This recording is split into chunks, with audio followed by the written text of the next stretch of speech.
This podcast is brought to you by VinZero. VinZero pioneers solutions and services to the AEC and manufacturing industries to support net zero targets. Visit vinzero.com to learn more about how organisations design, build and solve through digitalisation. From VinZero to you, welcome to our Think Future podcast series.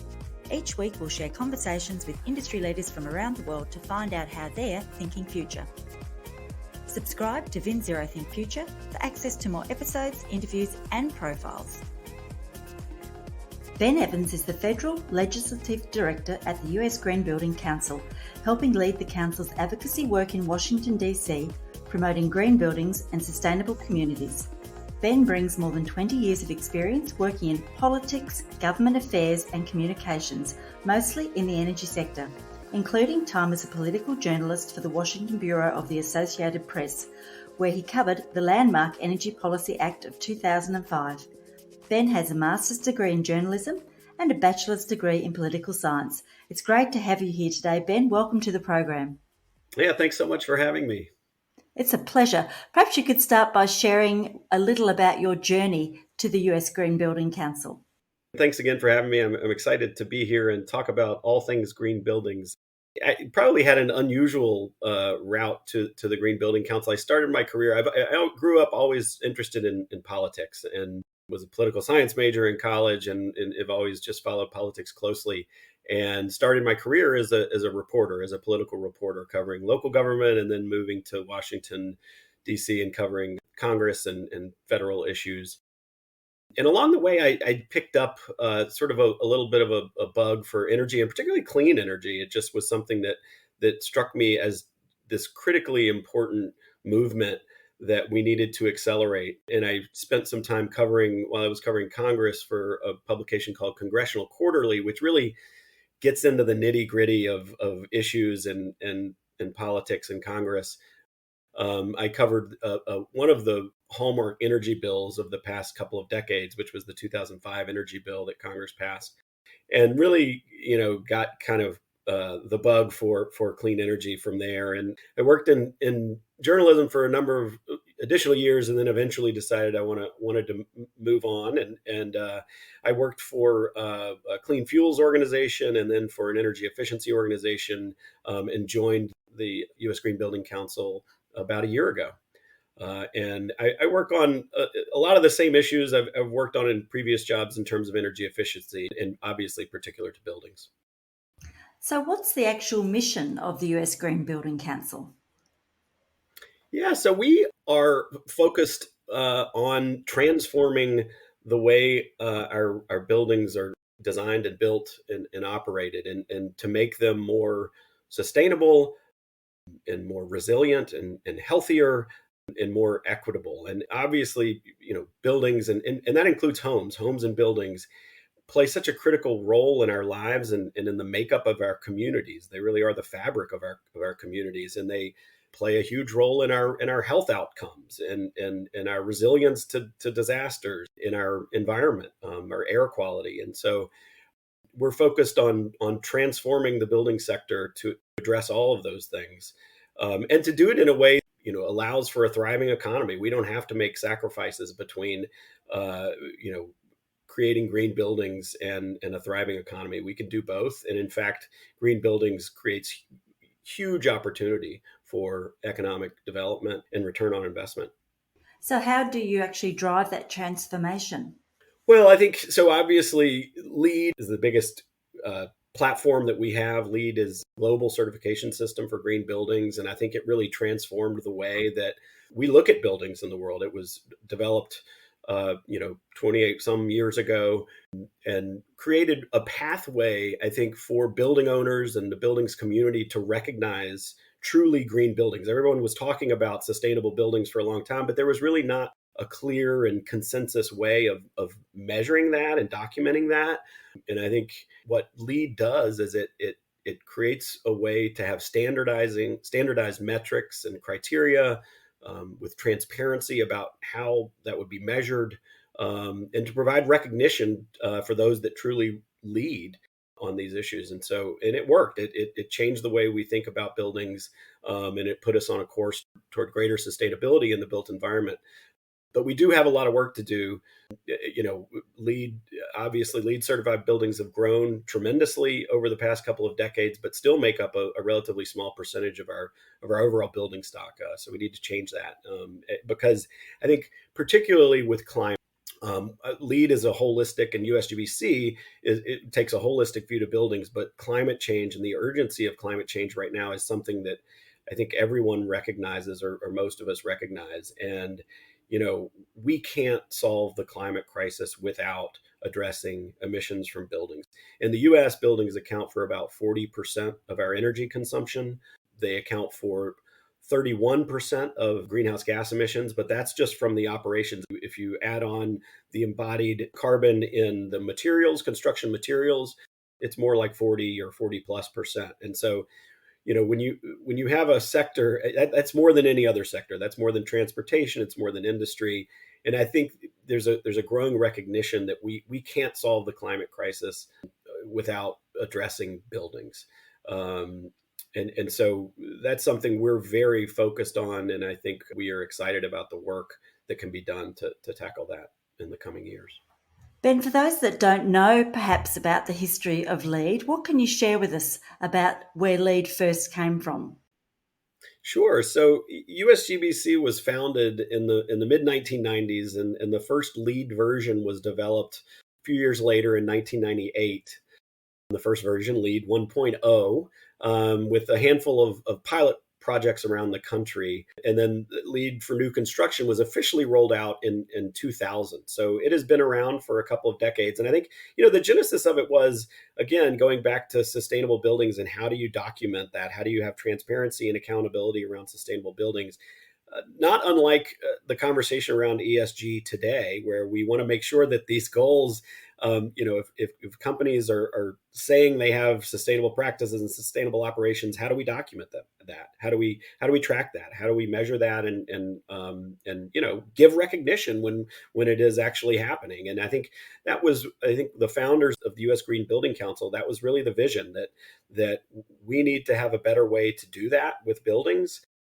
And here's a comprehensive way to do it. Obviously, building design and construction is a very complex field, and the sustainability of building design and construction is complex field. And so it's something that is constantly evolving. There have been many different new versions of LEED coming out since that first official new construction version in 2000. We also have expanded into other new categories of. It's not just for new construction; it's for existing buildings. It's for homes. We have LEED operations in other countries, and LEED has had significant uptake in countries around the world. We have more than 106,000 buildings now that are LEED certified around the country in 180 countries around the world. And then we've expanded into other areas. We have LEED for cities and communities, where LEED, a city or a district within a city can band together and apply to become LEED certified, which is really exciting in terms of getting at scale and portfolio level. And a city or a district within a city can measure and manage their water consumption and their energy use and their waste and transportation. So that's all very exciting. And I think the other thing is LEED will continue to evolve.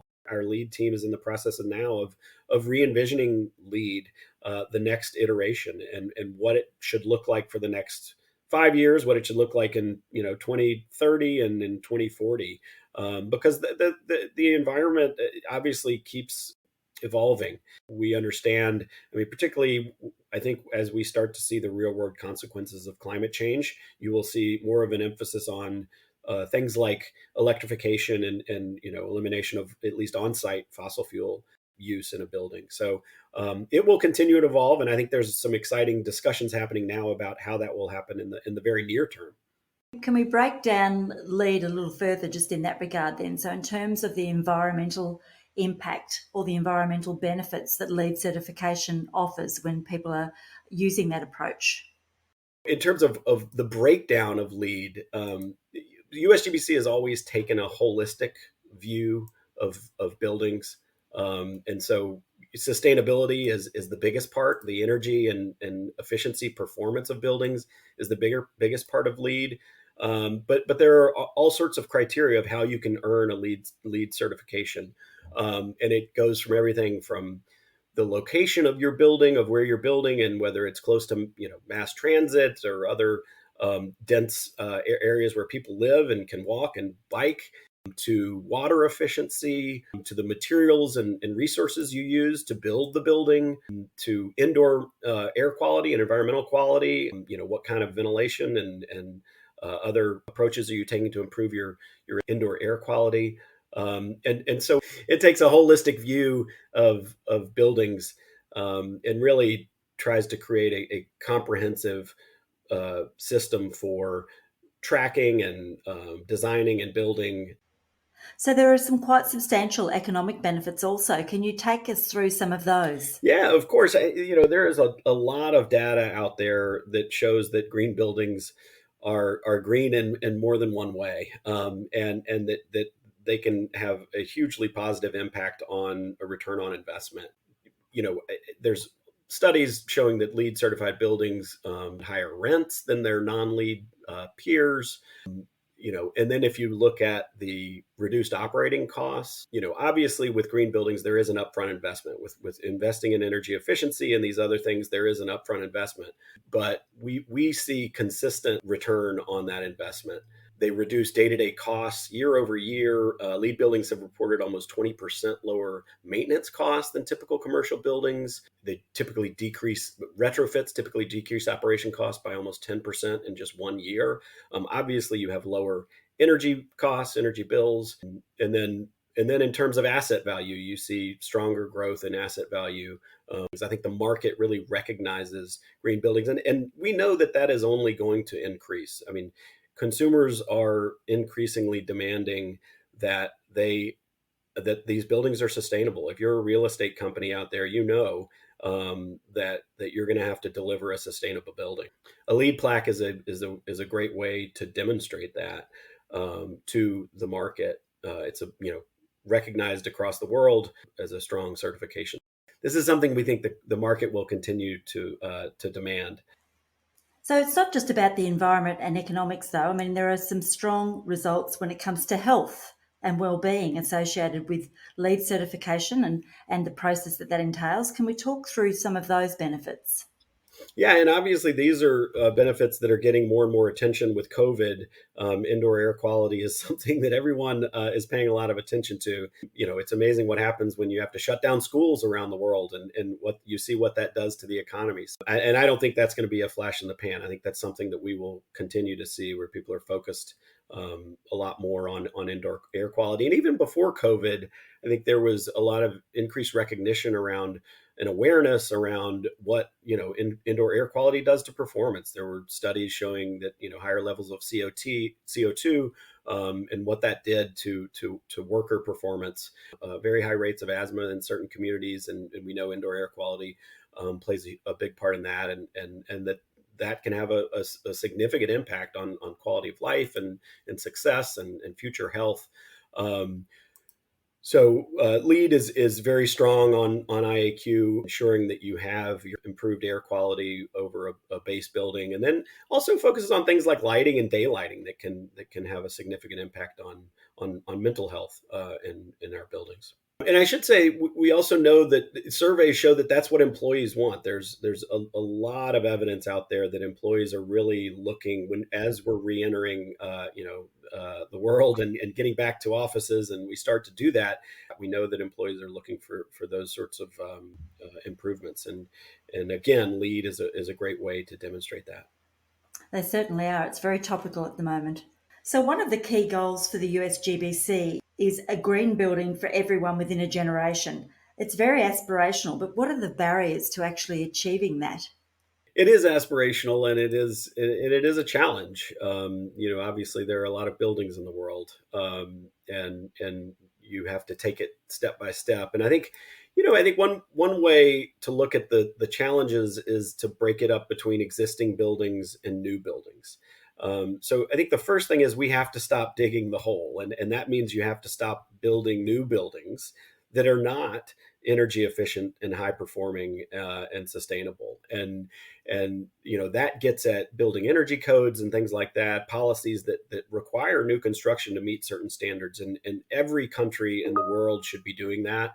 We have to stop digging the hole, and start making, because these buildings are going to be used for decades. They're going to be in use for decades, and we know that. And so we need to start making sure that they are sustainable from the get-go. Existing buildings are a bigger challenge, and once a building is built, it is a little bit more of a challenge to go back and retrofit it to be more sustainable. And that's really where the bulk of our work, I think, as we see it. We have to tackle existing buildings. Obviously, the majority of buildings in the world are existing buildings, and we have to start making greater progress in retrofitting them. And there are lots of barriers to that. I mean, there is an upfront cost, as we've discussed. And people are wary of making that capital investment. There's a lack of transparency and understanding around the benefits and even the economic benefits that will come from it. There's a short-term thinking versus long-term thinking. You have to make, there's a short-term cost and long-term gains, and oftentimes our markets don't reward those long-term gains. They want to reward the short-term benefit. So that all of that creates this sort of market inertia that rewards the status quo, and we have to find a way to break that up. I think a big part of that is going to be policy. We need better policy. There are just too many flaws in these markets that don't take in. We don't accurately value the benefits or account for the risks and the damage that's coming from this. And so we have to correct that with policy. And that gets to everything from minimum requirements, codes and standards, to incentives for high performance. And I think also one of the things we need to do is we need to do a better job of measuring and tracking. And we're starting to see that in Europe and in the United States. In Europe, we're starting to see that. The United States, the Securities and Exchange Commission has proposed a new rule that would require more climate disclosure, not just of your emissions, of a company's emissions, but also its climate risks. And that's going to be a big challenge for building owners, for companies that own large portfolios of buildings. They're really going to have to take a closer look at what their climate risks are, and also do a better job of reporting their own emissions and how they can improve those emissions. And at least in the U.S., the SEC rule, and I think this is true in Europe. Companies that are making these lofty pledges, these ESG goals, and outlining how they're going to be net zero by 2040, they're going to have a particular obligation to show how they do that. And I think that's something that's really important in this ESG movement, is to make sure that we are not just setting, okay, we're going to be at this point in 20 years, but that we are showing a roadmap for how a company is going to get there, and a year by year tracking and transparency and accountability for how you're going to get there. Because without that roadmap, I think we may end up in 20 years and see a lot of shortfalls in meeting a lot of these goals. And not just in private companies. Also, I would say the same is true for government pledges. I think governments need to do the same thing, where they're outlining exactly how they're going to get there. And if that outline changes, if the roadmap changes, then that's fine, and we can go back and revisit. But to have a roadmap and to stick to it as much as we can is really, really important, so that we're showing progress along the way. Absolutely, and there are so many great initiatives and roadmaps now coming into play. The World Green Building Council have recently released their Circularity Accelerated program to look at those holes in the ground, as you say, driving change, so that as we are building those new buildings, at every stage there is consideration to ensuring at the end of a building life cycle, everything old can be repurposed, recycled, and or reused to the greatest extent possible. Absolutely, yes. So on a practical basis, how exactly do green buildings help us during climate change or extreme weather events?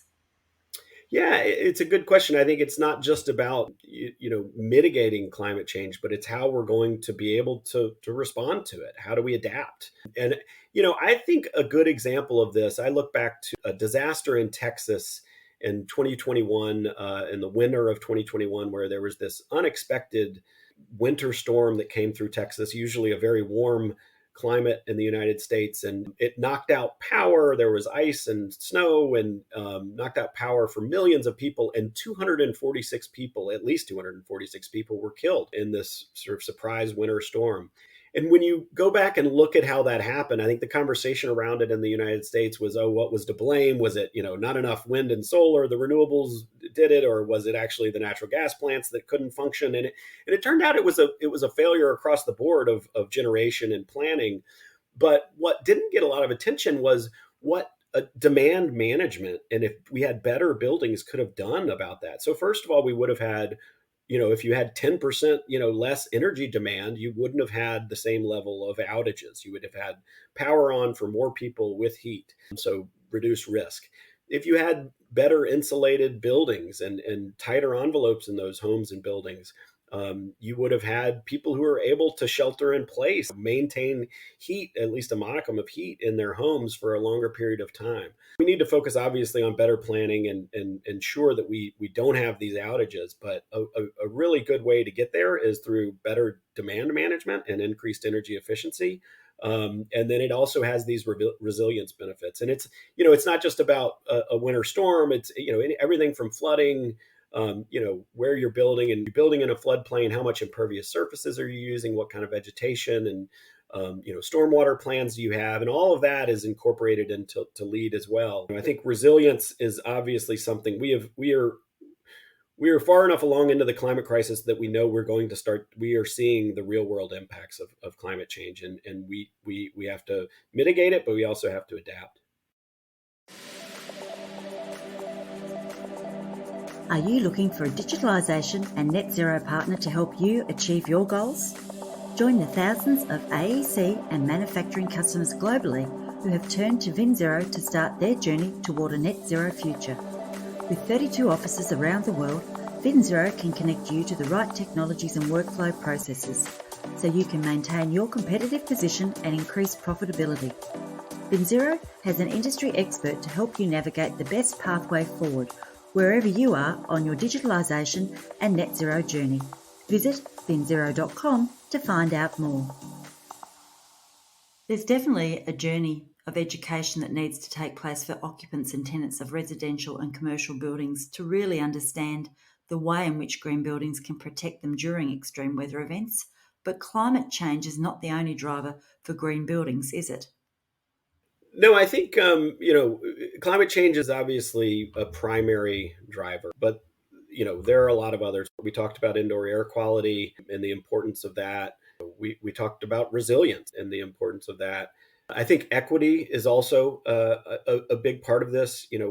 We have to make sure that the benefits of green buildings are not just for the wealthy. We have to make sure that this is something that is accessible and available to everyone, and that we're meeting communities where they are. And I think that's an area where we're spending a lot of time looking at how we can better do that. And how do you integrate buildings better into a community to where they're a part of the community, where they're, whether it's, providing jobs in the community, or how they're improving the landscape of the community and accessibility to mass transit, what kinds of jobs are available in the community, and how those jobs are being made available, what kind of an interaction you've had with the community when you're building a building and you're planning a building. So all of those things are really important. We're making sure that the benefits of green buildings are available and accessible to everyone.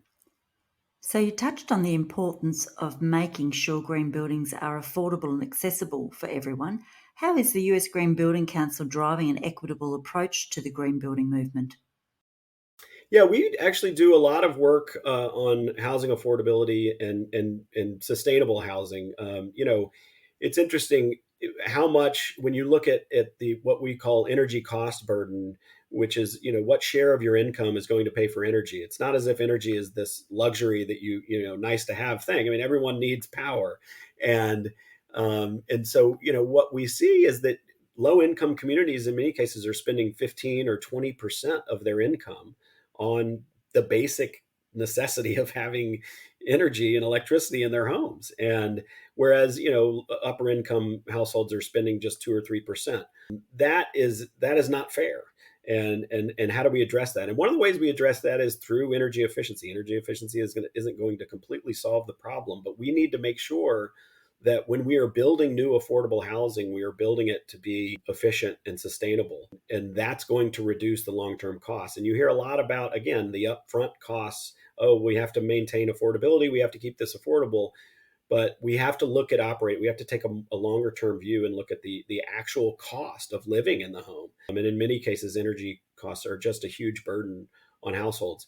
So we have to address that. We also know that low income communities in many cases are facing the brunt of climate consequences, whether it's flooding or storms or bad air quality. And so we owe it to those communities to take decisive action on that front as well. So, as you have said, USGBC is not just about certifications, there is also a drive from an advocacy and policy perspective. What can you share with regards to that work? Sure. So we have a small but mighty policy team that I'm a part of, and we work on state and local policy.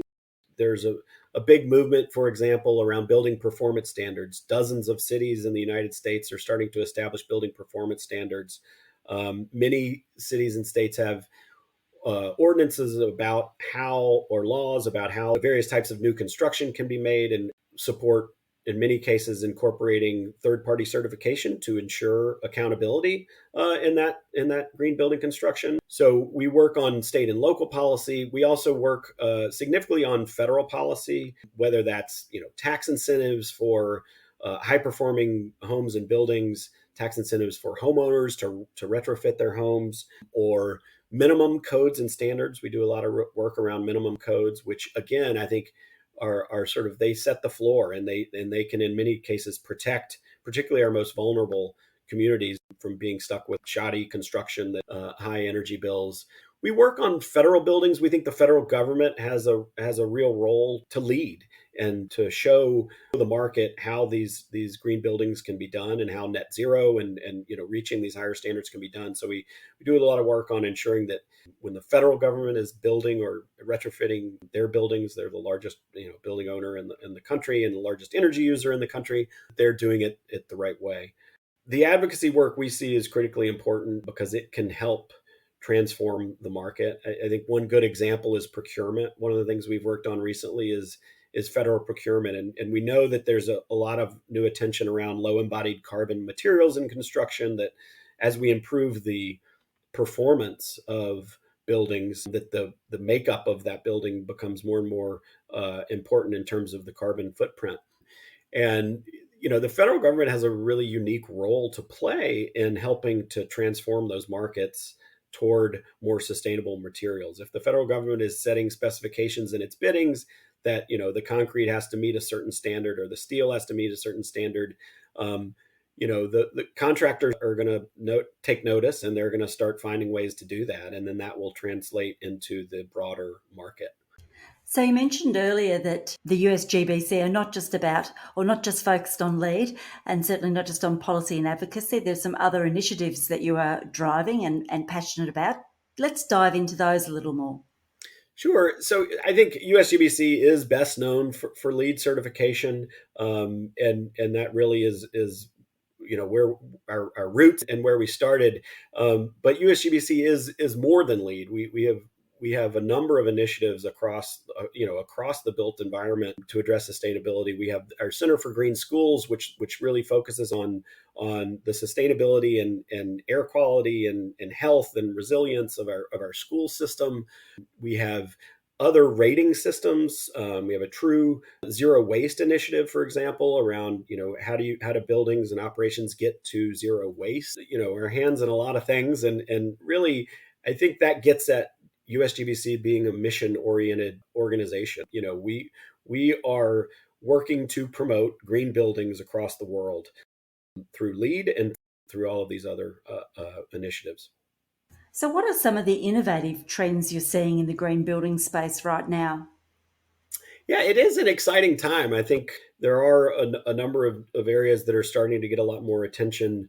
I think as people understand the role of buildings in the climate crisis better. We've talked a little bit about low embodied carbon materials, concrete, steel. Those are obviously very energy intensive, carbon intensive products, and we're starting to see some exciting new efforts to reduce the carbon makeup of those things, like mass timber construction.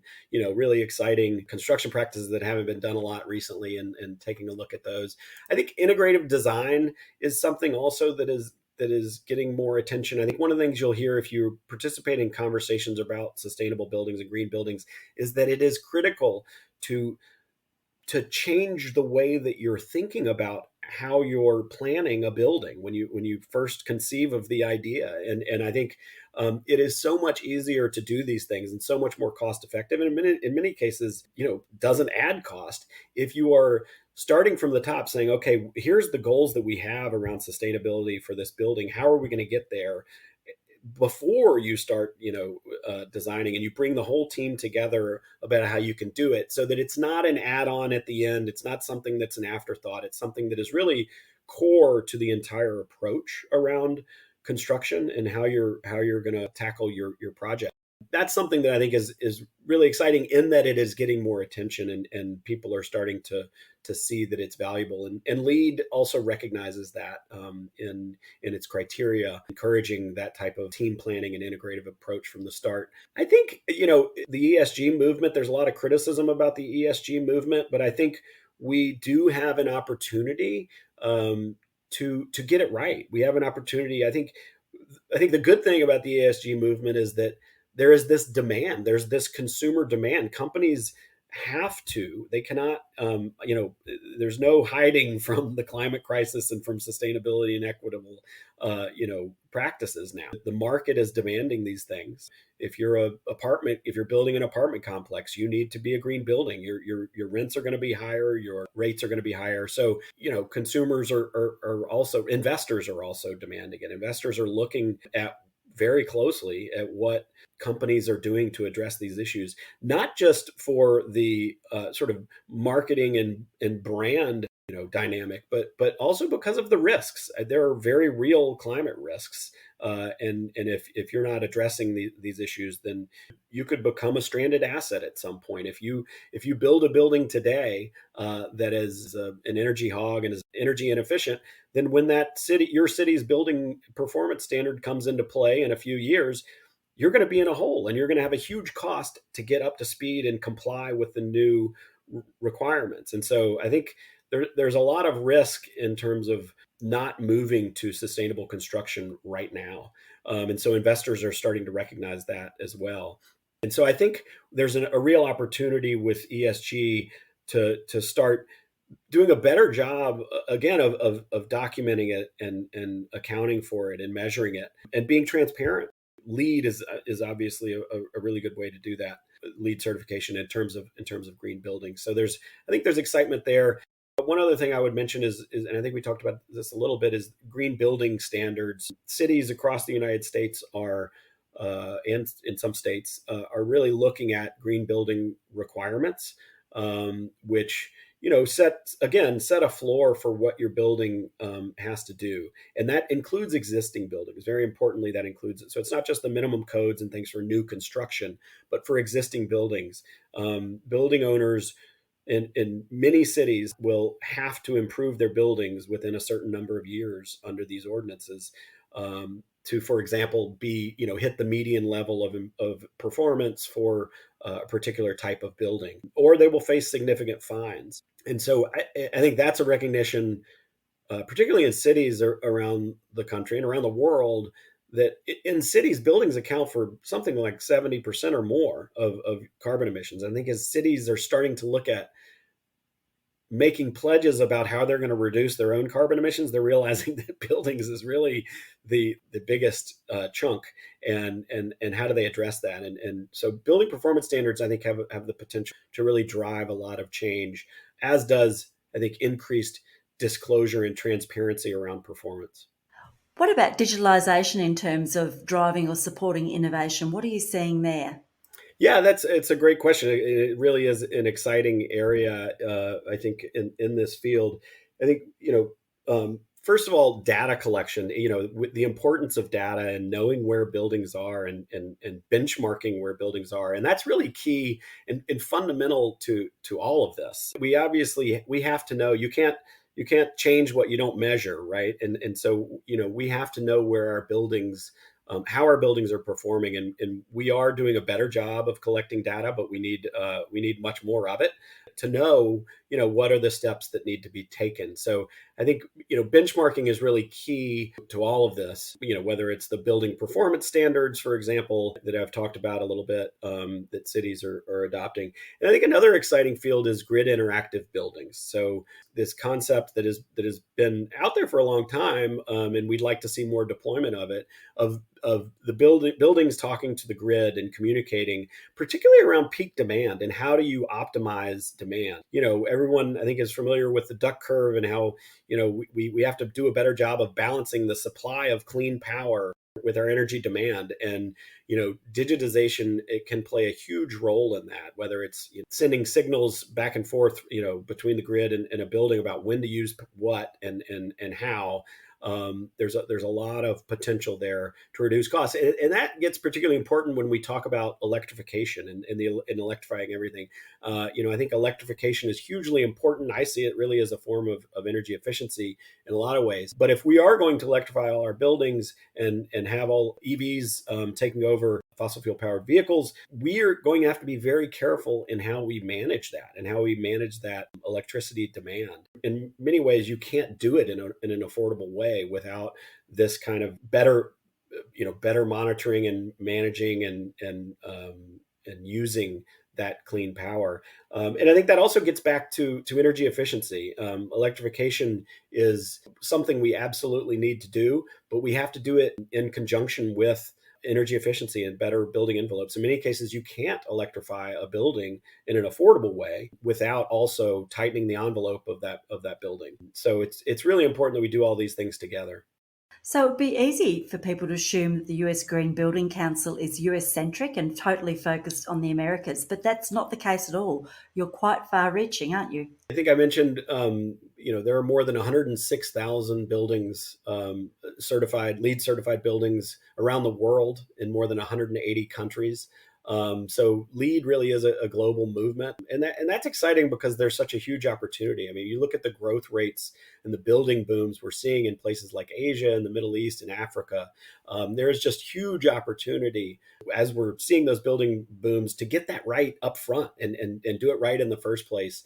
I think one of the things you hear a lot about is air conditioning, for example, and the massive expansion we're going to see in demand for cooling around the world. I think it's something like a tripling of the demand for air conditioning around the world, and we have to figure out how we're going to do that in a sustainable way, because obviously heating and cooling it makes up the majority of energy demand and emissions from buildings, and so we really have to figure out how to get that right. So it's very important that we're doing that around the world, and particularly in areas that are seeing this rapid development. Construction is something like a $10 trillion industry around the world, and it's growing at a clip of about 4%. So we have a lot of work to do to make sure that as we're seeing that growth, we're doing it right. Ben, we're coming to the end of our time together on the Think Future podcast. So can I ask you, when you think future about the US Green Building Council and some of the great work and projects that you're involved in, what is it that excites you the most? Yeah, I think it's just the scale of the opportunity we have, and I think people are starting to really understand more that how important buildings are in the climate crisis. I think for a number of years we've focused on um, power generation, and renewables and cleaning the grid, and that is hugely important, rightfully so. We have to get that, but I think in some ways that overshadowed the role of buildings and energy efficiency in the climate crisis, and how we have to have demand side solutions as well. Much more of a focus on that, and I think people are starting to understand that. And I think when you look at the scale of the opportunity, I mean, that demand, buildings account for more energy and greenhouse gas emissions than any other sector. energy efficiency and the buildings trades, the job potential, the job creation potential is just enormous. It's the largest clean energy workforce in the United States, and I presume around the world. Of all of these building trades, what it takes to build and retrofit, buildings to be more energy efficient is just a huge jobs opportunity. And then, all of these other benefits that you see in terms of whether it's stabilizing demand on the grid or improving air quality and health outcomes or creating better return on investment. Once people better understand that, hey, this is it's a long-term investment, but it will pay off. This pays off. We can make money while reducing carbon emissions. And so I think as there's greater understanding around that, there's just a real potential to transform buildings around the world. And I'm excited to be a part of an organization that plays an integral role in that and documenting that and accounting for that and creating transparency around that. Sure is, and green building councils around the world are playing such an important role for driving the change that we need across the built environment. Ben, it's been great to have you share with us today some of the work the USGBC are embarking on, and we thank you for joining us. Thank you so much for having me. It was a pleasure to be here. This podcast was brought to you by VinZero. VinZero help the AEC and manufacturing industries keep pace with digital change and achieve their technological and sustainability leadership goals. VinZero is a company that cares about creating and building a better world. Together, we are working with industry and environmental experts, providing forums and platforms through our VinZero Think community to create conversations that matter to our future generations. We invite you to join in the conversation and participate in our Think community. Like and subscribe to Think Future to stay up to date with the latest innovations and conversations as we take AEC and manufacturing around the world closer to zero. You can download our podcasts at vinzero.com or from your favourite podcast platform. From VinZero Think Future, thanks for listening.